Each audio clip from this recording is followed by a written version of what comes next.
예, 여러분 안녕하세요. 음악하는 농부입니다. 벌써 가을이 찾아왔어요. 날씨가 쌀쌀합니다. 옷을 이렇게 두껍게 얼마 안 있으면 이제 금방 강원도에는 겨울이 찾아올 것 같아요. 제가 영상을 자주 못 올리잖아요. 다른 유튜버처럼 직업적으로 하는 게 아니고 취미로 하다 보니까 좀 그런 것도 있었고, 좀 금전적인 이런 경제 일로 인해서 돈 벌어야 되니까. 그리고 또 하나가 이제 제 채널의 이제 주제가 가성비 스마트팜이잖아요. 어떻게 하면 가성비적으로 저렴하게 장비를 구매를 해서 농사에 관련된 이런 거를 컨텐츠를 올리고 싶었는데, 지금 농장 사정이 솔직히 좋지 못합니다. 뭐 코로나 시국으로 인해서 문제된 것도 많이 영향이 있었고, 그래서 이번 영상도 지난 영상에 이어서 이 포트로에 대한 리뷰를 최종적으로, 벌써 제가 이 차를 구매한 지가 1년이 좀 넘었어요. 한 1년 3개월? 예, 작년 7월에 구매를 했으니까. 이 전기차들 하면은 겨울이 취약이란 말이에요. 어떻게 해야 되는지 그런 것도 등등 모든 걸 알려드리도록 하겠습니다. 그러면 출발하겠습니다.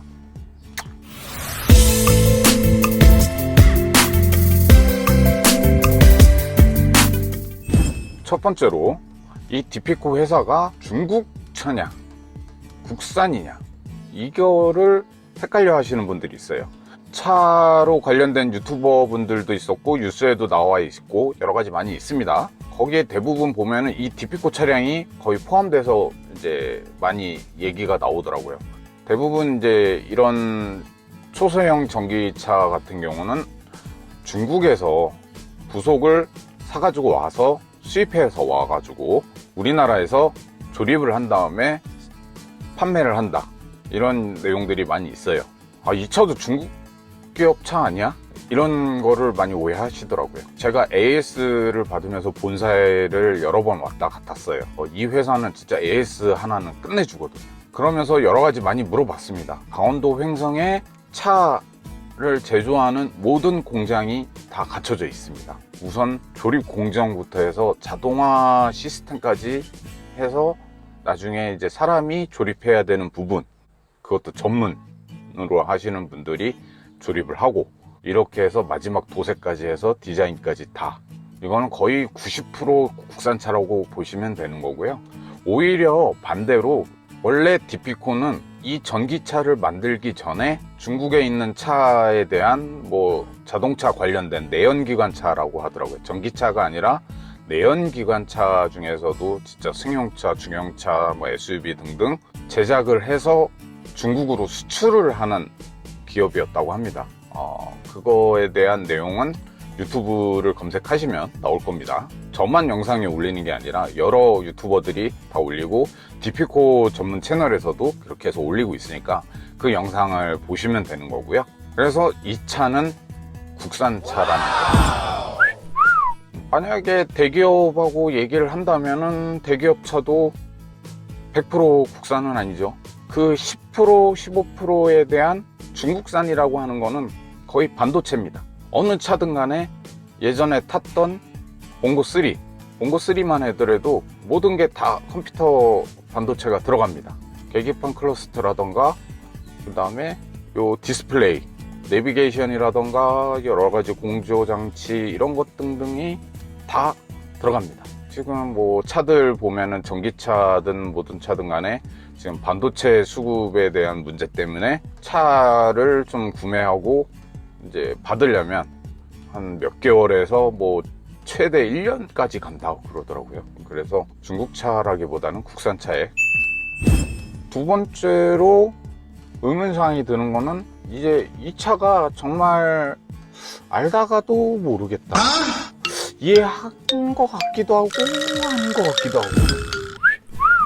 이 차 맨 처음에 나올 때 주행거리 150km 정도는 충분히 갈 수 있고, 고속 충전 단자 있고, 안전장치인 에어백이라던가 ABS 여러가지 등등 안전사항들은 기본적으로 갖추고 충돌 테스트까지 다 완료가 된 상태였는데 왜 이 차를 주행거리로 100km로 만들어 놨고, 그 다음에 고속 충전 단자를 왜 빼버렸고, 에어백이나 이런 ABS 이런 장치를 왜 빼버렸냐, 이게 이제 궁금사항 중에 하나일 거예요. 뭐냐면 국토부에 있다고 그러더라고요. 국토부. 이 차를 이제 조립해서 생산을 해서 시제품이 딱 나왔을 때 국토부에서 이제 승인을 해줘야 된다고 합니다. 아, 이 차는 이제 판매해도 되고 안전성에 문제 없고 그렇다.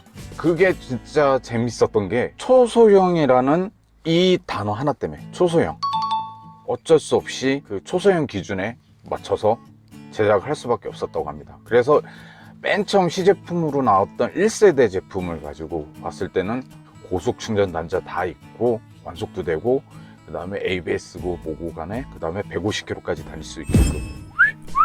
그래서 2세대를 연구하고 해서 작년에 이 P250이라는 모델을 3세대로부터 해서 시작을 했다는 거죠. 왜냐면 초소형에 대한 기준이 딱 하나래요.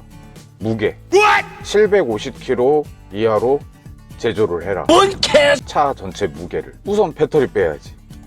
배터리를 그래서 100kg까지 줄였는데도 그래도 무게가 750kg 이상 나가니까 뭐 에어백을 빼야 되고, 그 다음에 ABS도 빼야 되고, 그럴 수밖에 없었대요. 뭐 저는 들은 얘기 그대로 얘기하는 겁니다. 아니 750kg로 한다면은, 제가 저 원주 시내 이렇게 지나가다 보면은 스마트 EV라는 회사차가 있어요. 거기 보면은 진짜 초소형 전기 화물차 있긴 한데 그거는 진짜 초소형이에요. 작아요. 2인승짜리 승용차가 있는데 진짜 작아요. 모닝이나 이거보다 훨씬 작아요. 그런데도 그 차는 이 차보다 주행거리가 더 길고 속도도 나오고 고속도로도 가고 고속 충전도 되고 다 된다는 거예요. 이게 뭐지? 이상하다.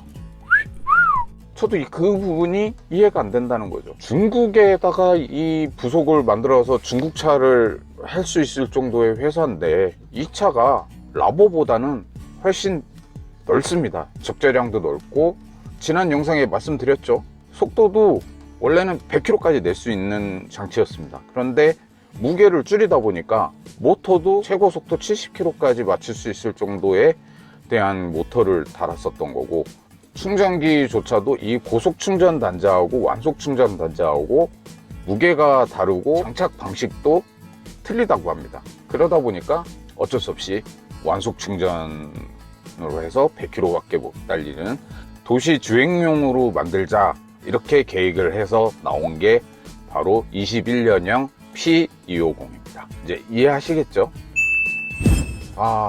그나마 다행이었던 거는 이제 올해 22년형 필수적인 거는 아니고 옵션으로 금액을 조금 더 부과해서 내면 고속 충전 단자가 생긴다는 거.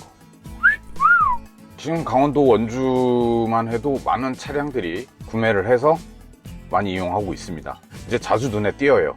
저도 이제 일하다 보니까 포트로 차량들이 그래도 많이 다녀요.